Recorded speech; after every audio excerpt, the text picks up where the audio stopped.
Salam sejahtera bagi kita semua. Selamat berjumpa, nama saya Antoni Wali, sarjana ekonomi, magister manajemen, akuntan, chartered accountant. Saya adalah seorang dosen dengan home base pada program studi akuntansi Universitas Atmajaya Makassar atau UAJM dengan NIDM 0917109002. Video ini merupakan rangkaian dari pernyataan diri dosen unjuk kerja Tridharma Perguruan Tinggi bidang pengajaran yang berbentuk audio visual. Saya akan menjelaskan beberapa hal terkait dengan keilmuan saya yang relevansinya terhadap mata kuliah yang saya ampu menggunakan pendekatan DIA atau Delivery, Interaction, and Assessment. Saya telah menjadi dosen sejak tahun 2018 dengan kualifikasi akademik bidang akuntansi. Berdasarkan konsentrasi keilmuan dan kualifikasi akademik yang saya miliki, maka saya ditugaskan untuk mengampu beberapa mata kuliah yang relevan, yakni pengantar akuntansi 1, pengantar akuntansi 2, manajemen keuangan, pasar modal dan analisis investasi, dan akuntansi keuangan lanjutan. Pada kesempatan ini, saya akan menjelaskan secara detail tentang salah satu mata kuliah yang saya ampu di Prodi Akuntansi Universitas Atmajaya Makassar, yaitu mata kuliah pengantar akuntansi 2. Mata kuliah pengantar akuntansi 2 memiliki kode mata kuliah 157 EA3, merupakan salah satu mata kuliah yang wajib ditempuh di program sarjana akuntansi Universitas Atmajaya Makassar. Mata kuliah ini diwajibkan sebagai fondasi bagi mata kuliah selanjutnya dan sesuai dengan profil lulusan sebagai Chief Accountant. Berdasarkan profil lulusan tersebut, dasar akuntansi yang kokoh menjadi salah satu topik perkuliahan yang perlu dikaji secara mendalam untuk capaian profil lulusan atau CPL mata kuliah pengantar akuntansi 2 yang memiliki bobot 3 SKS dengan durasi 150 menit untuk setiap tatap muka.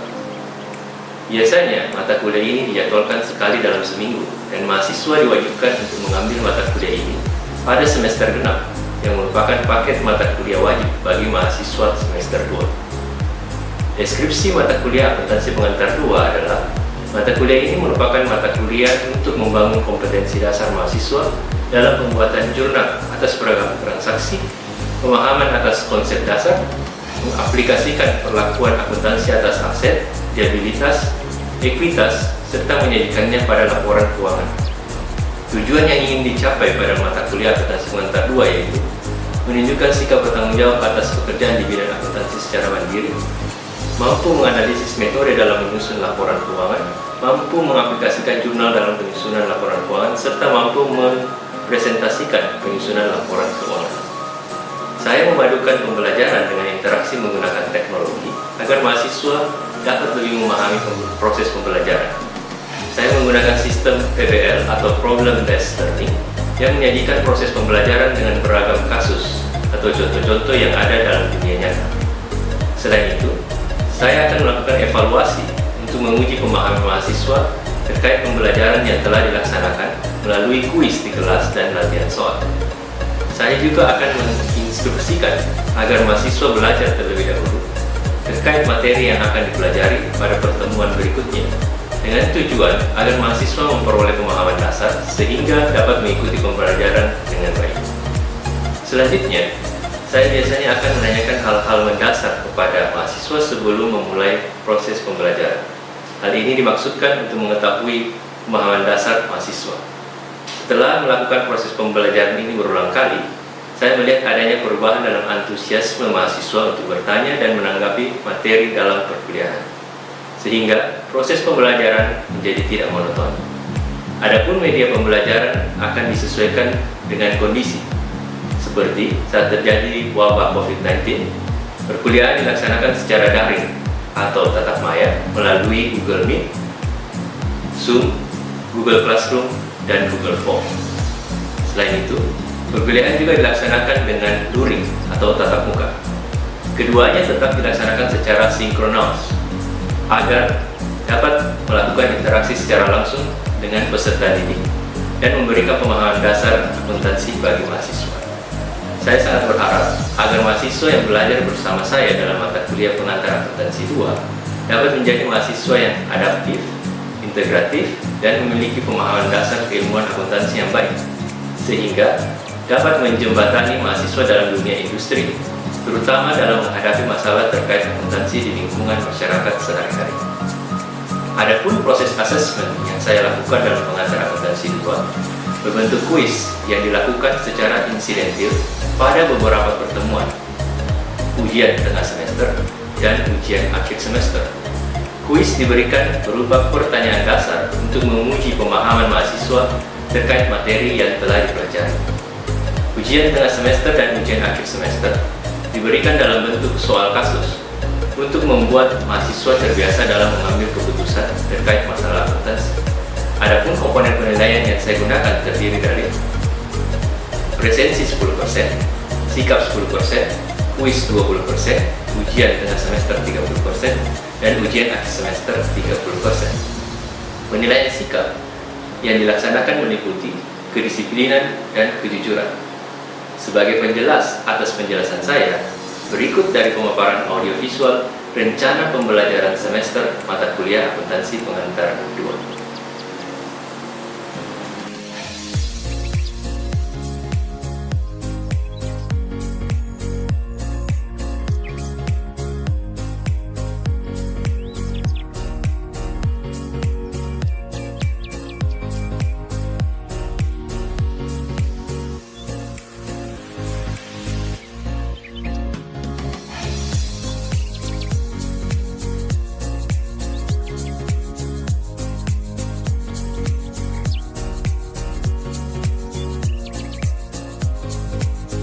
Hey, selamat pagi semuanya. Bagaimana kabarnya? Selamat pagi, Ya, Bang. bagaimana kabarnya? Baik. Baik. Oke, baik. Ada yang masih ingat mengenai materi pertemuan sebelumnya kita mempelajari tentang apa? Siapa yang masih ingat? Piutang usaha.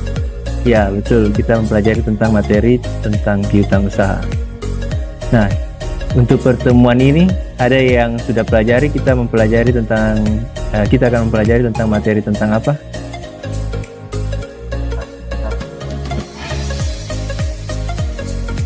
Aset tetap. Aset tetap. Ya, betul. Kita pelajari tentang aset tetap. Nah, kita mulai mempelajari tentang materi aset tetap ya. Sudah kelihatan share screen-ku? Sudah, Pak. Sudah.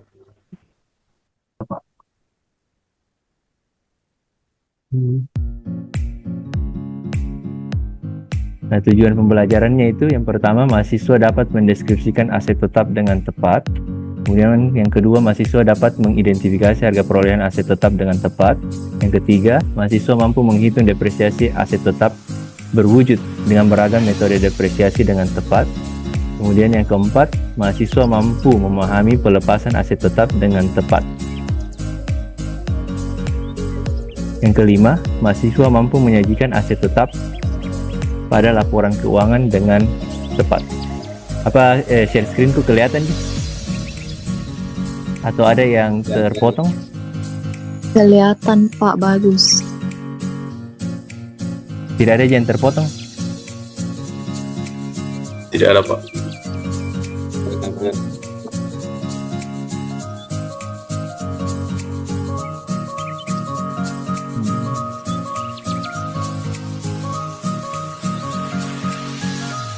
Oke, kemudian kita lanjut. Nah, kira-kira gambar-gambar yang tertampil di layar itu gambar-gambar apa saja? Coba siapa yang bisa bantu sebutkan?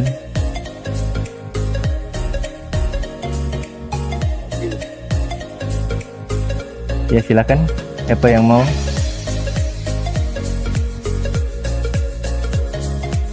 Ada eskavator, mobil, komputer, Ya, eskavator, rumah, mobil, komputer, rumah, mebel, itu semua adalah contoh-contoh dari aset tetap.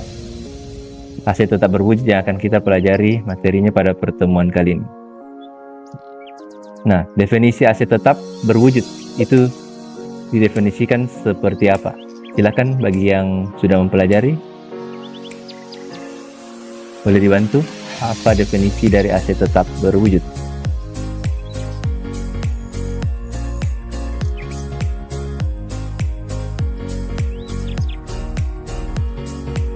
Nah, Saya boleh, Pak. boleh, silakan. Menurut saya itu, Pak, aset tetap berwujud itu suatu aset yang mempunyai masa manfaat lebih dari 12 bulan yang dimaksudkan untuk digunakan untuk menunjang kegiatan operasi dari suatu perusahaan, Pak. Oke, ada yang punya pendapat lain? Persilakan.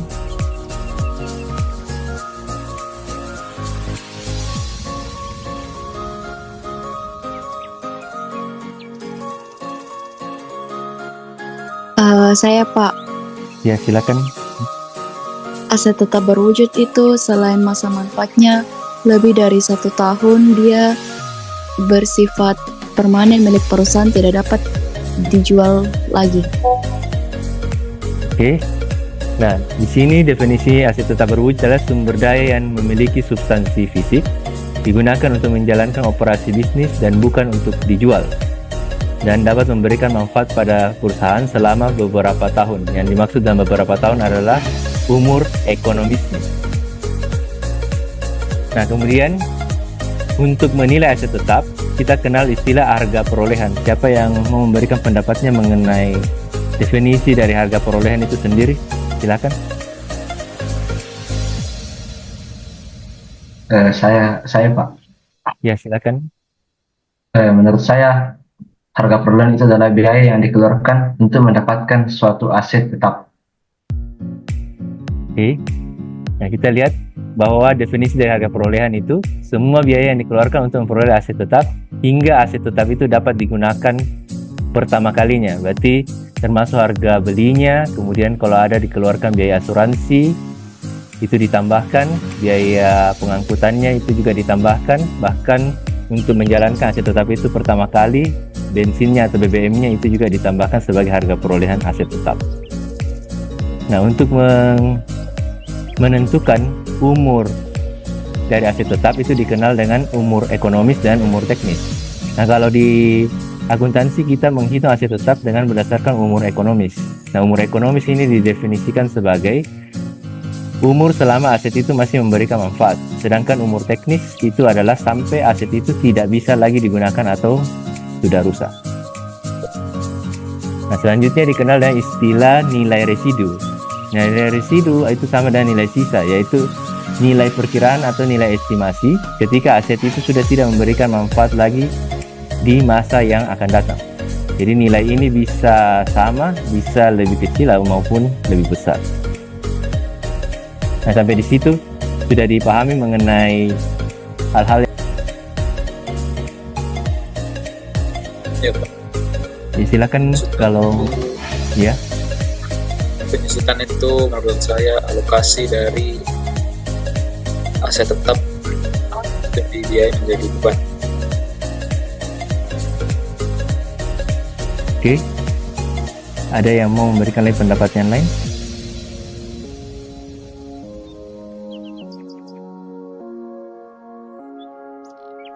Saya Pak, Ya, silakan.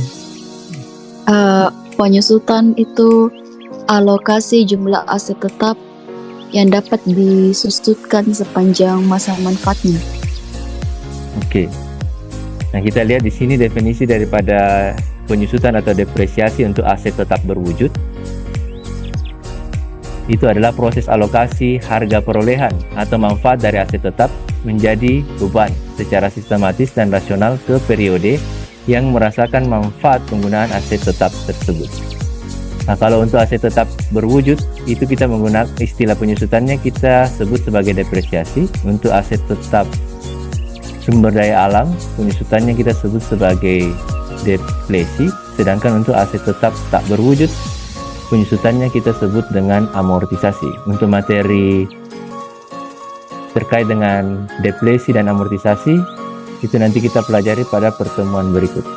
Nah, selanjutnya mengenai faktor-faktor yang mempengaruhi nilai depresiasi dari aset tetap. Tadi itu kita sudah pelajari, yang pertama adalah harga perolehannya atau cost, kemudian yang kedua adalah umur ekonomisnya atau useful life, dan yang ketiga adalah residual value atau salvage value atau nilai residu atau disebut juga dengan nilai sisa. Nah, sudah diingat ini faktor-faktor yang mempengaruhi nilai depresiasi aset tetap. Coba salah satu sebutkan kembali apa saja faktor-faktor yang mempengaruhi.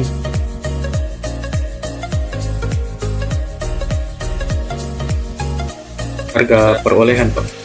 Harga perolehan yang pertama, kemudian Umur apa lagi? umur Umur ekonomis. dengan Nilai residu. Oke, baik. Kita lanjut ke materi yang berikut. Mengenai metode depresiasi aset tetap, itu ada 4. Yang pertama adalah metode garis lurus atau straight line method. Kemudian yang kedua, saldo menurun ganda atau double declining balance method. Yang ketiga, metode unit aktivitas atau units of activity method. Yang keempat, jumlah angka tahun atau the sum of the years digit method. Nah, sudah diingat ini yang 4 metode penyusutan aset tetap. Coba salah satu peserta sebutkan apa-apa saja metode penyusutan aset tetap yang diingat. Straight line method, double declining method, unit of activity, sama sum of digit year. Oke. Sum of the years digit. Oke. Ya, Pak. Nah, kita masuk di contoh soal. Misalnya, dalam beberapa tahun terakhir, Farmers membeli 3 mesin. Oleh karena adanya perputaran di Departemen Akuntansi, akuntan yang berbeda bertanggung jawab untuk memilih metode penyusutan untuk setiap mesin, dan masing-masing memilih metode yang berbeda. Nah, informasi mengenai mesin itu dirangkum di bawah ini. Mesin 1, tanggal perolehan 1 Januari 2021, biaya perolehan $209.000, nilai residu $20.000, umur manfaat 6 tahun, dan metode penyusutan garis lurus. Kemudian mesin kedua, tanggal perolehannya 1 Januari 2021, biaya perolehan $200.000, nilai residu $25.000, umur manfaat 8 tahun, metode penyusutan saldo menurun. Mesin ketiga, tanggal perolehannya 1 Januari 2020, biaya perolehan $150.000, nilai residu $15.000, umur manfaat 5 tahun, metode penyusutan unit aktivitas. Nah, untuk metode penyusutan saldo menurun, perusahaan menggunakan yang tadi metode saldo menurun ganda. Kemudian untuk keterangan di metode unit aktivitas, total jam mesin adalah 25.000 jam. Jam penggunaan untuk 3 tahun pertama itu tahun 2020 2.100 jam, 2021 4.500 jam, dan 2022 sebesar 6.700 jam. Kemudian diminta untuk menghitung akumulasi penyusutan setiap mesin dengan membuat jurnal serta tabelnya. Nah, kita masuk yang pertama. Untuk mesin 1 dengan metode garis lurus, harga perolehan 209, nilai residu 20.000. Berarti untuk menghitung nilai penyusutannya per tahun, rumusnya adalah harga perolehan dikurangi dan nilai residu dibagi dengan umur manfaatnya. Itu tadi harga perolehannya 209.000 dikurang dengan nilai residu 20.000 dibagi dan 6 tahun, sehingga diperoleh penyusutan per tahun adalah 31.500. Nah, untuk jurnal penyusutan itu sama dari awal hingga akhir. Debitnya adalah beban penyusutan mesin, kredit akumulasi penyusutan mesin. Nah, nilainya itu disesuaikan dengan perhitungan. Karena ini metode garis lurus dan diperoleh sejak awal tahun, maka untuk penyusutan dari tahun 2021 hingga 2026 itu sebesar 31.500, sehingga jurnalnya debit beban penyusutan mesin sebesar 31.500, kredit akumulasi penyusutan mesin sebesar 31.500. Nah, untuk membuat tabel tahun, harga perolehan, penyusutan per tahun, akumulasi penyusutan, dan nilai buku. Nah, nanti ini akumulasi penyusutan merupakan penjumlahan daripada beban akumulasi penyusutan di tahun, misalnya untuk tahun pertama, karena beban penyusutannya masih pertama kali, maka akumulasi penyusutannya juga sama. Nilai bukunya dihitung dari selisih harga perolehan dengan akumulasi penyusutan. Untuk tahun kedua, akumulasi penyusutannya diperoleh dari akumulasi penyusutan tahun pertama ditambah dengan beban penyusutan tahun kedua. Itu akan memperoleh akumulasi penyusutan tahun kedua. Nah, untuk memperoleh nilai buku yaitu dari selisih harga perolehan dengan akumulasi penyusutan tahun kedua. Begitu seterusnya. Ada yang mau ditanyakan di metode garis lurus? Ya, tidak, kita lanjut. Ini metode saldo menurun ganda. Nah, kalau saldo menurun berganda berarti tarifnya ada 2 kali tarif garis lurus. Nah, untuk soal kedua itu tarifnya soalnya kan umur manfaatnya 8 tahun. Berarti kalau 100% dibagi dengan 8 diperoleh 12,5% karena dia saldo menurun berganda dikali 2, berarti tarif penyusutannya untuk saldo menurun berganda 25%. Nah, metode saldo menurun berganda dihitung dari nilai buku awal untuk nilai penyusutannya. Berbeda tadi dengan yang garis lurus. Garis lurus itu kita hitung berdasarkan nilai yang disusutkan. Yang nilai yang disusutkan adalah selisihnya dari harga perolehan dan nilai residu. Oke, misalnya yang pertama, untuk tahun 2021 harga perolehan kan 200.000, berarti nilai buku awalnya masih 200.000. Tarifnya 25% kali 200.000, berarti penyusutan pada tahun 2021 adalah 50.000. Kemudian akumulasi penyusutan karena masih tahun pertama berarti masih tetap sama. Nilai buku akhirnya itu selisih antara harga perolehan dan akumulasi penyusutan. Itu 200.000 dikurang dengan 50.000 sehingga diperoleh 150.000. Nah, untuk tahun kedua, nilai buku akhir pada tahun 2021 itu akan menjadi nilai buku awal tahun 2022. Itulah yang akan dipakai untuk menghitung penyusutannya. Itu dikalikan dengan 25% sehingga diperoleh penyusutan per tahunnya adalah 37.500 untuk tahun 2022.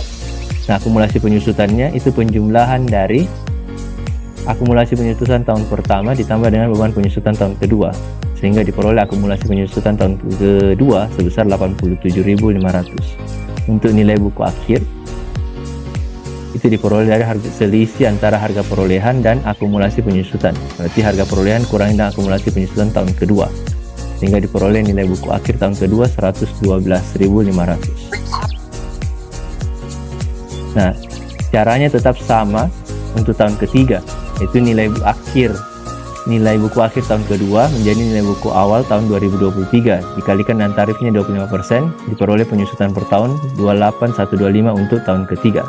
Akumulasi penyusutan, penjumlahan dari akumulasi penyusutan tahun kedua ditambah dengan beban penyusutan tahun 2023.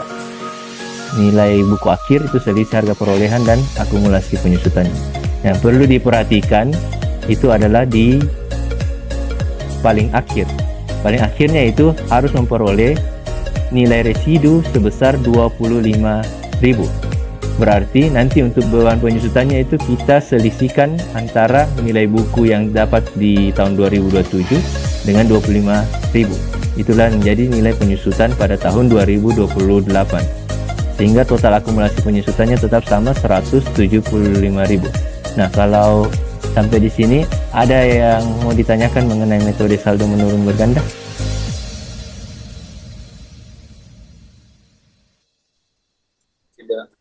Oke, lanjut. Yaitu metode jumlah angka tahun. Misalnya contoh kasusnya, pada tanggal 1 Januari 2019, perusahaan PTX membeli peralatan senilai 170.000. Peralatan tersebut diperkirakan memiliki umur manfaat 4 tahun dan nilai residu sebesar 10.000. Ditanya jumlah akumulasi penyusutan peralatan setiap tahun dengan menggunakan metode jumlah angka tahun.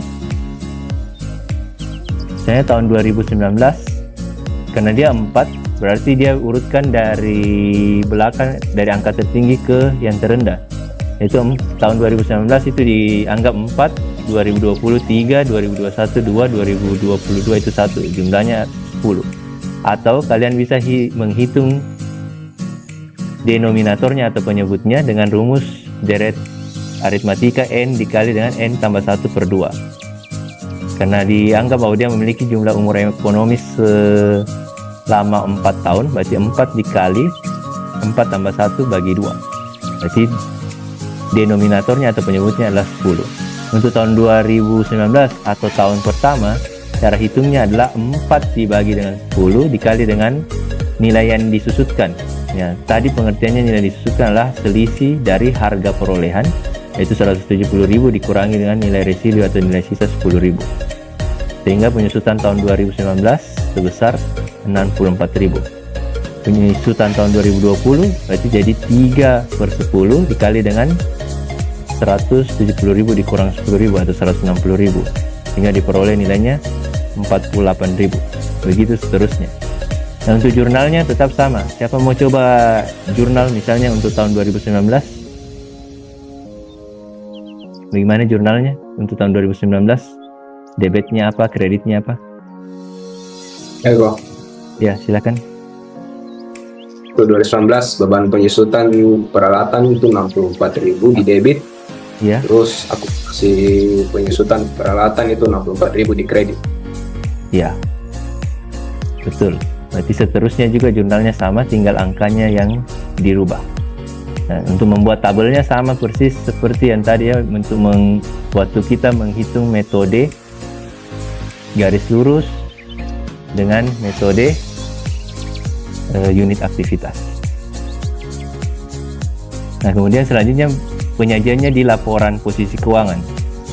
Nah, aset tetap, kemudian kita kurangi dengan akumulasi depresiasinya, sehingga diperoleh nilai buku untuk aset tetap pertama.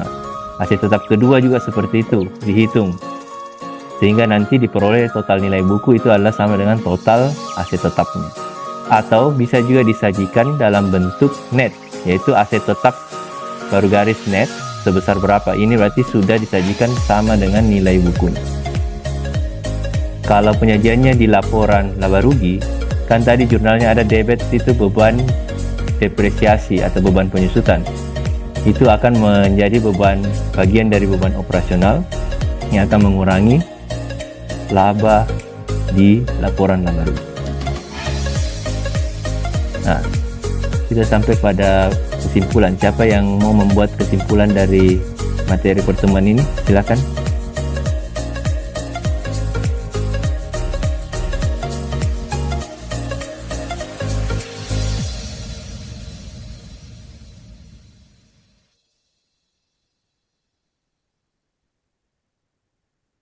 Apa kesimpulannya dari materi yang telah kita pelajari?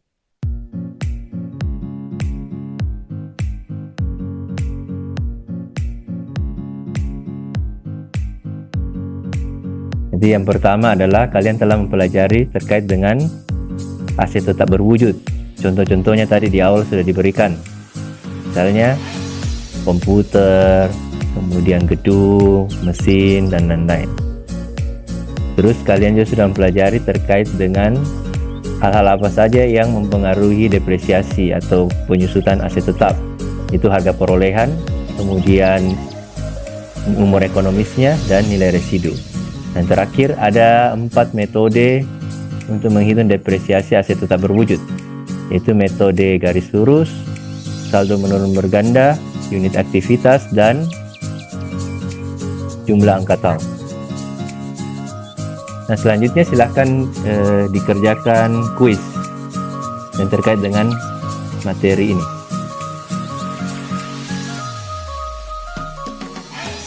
Nah, sebagai bahan latihan bisa dikerjakan yang tes formatif berikut. Pada tanggal 1 Januari 2020, perusahaan CV Putra Mandiri membeli peralatan senilai 240 juta rupiah. Peralatan tersebut diperkirakan memiliki umur manfaat 3 tahun dan nilai residu sebesar 20 juta. Diminta buat tabel penyusutan dan jurnal untuk mencatat penyusutan dengan metode garis lurus dan saldo menurun ganda. Bagi peserta yang sudah selesai bisa mengumpulkan hasil pekerjaannya.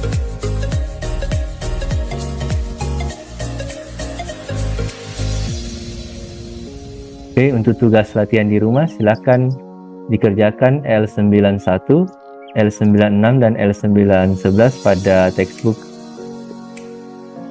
Dan jangan lupa juga untuk materi selanjutnya silakan dipelajari terkait dengan aset sumber daya alam dan aset tak berwujud. Nah, sampai di sini dulu pertemuannya kita. Nanti kita lanjutkan lagi pada pertemuan yang akan datang. Terima kasih atas perhatian. Terima kasih, Pak. Terima kasih. Terima Terima kasih, Sar.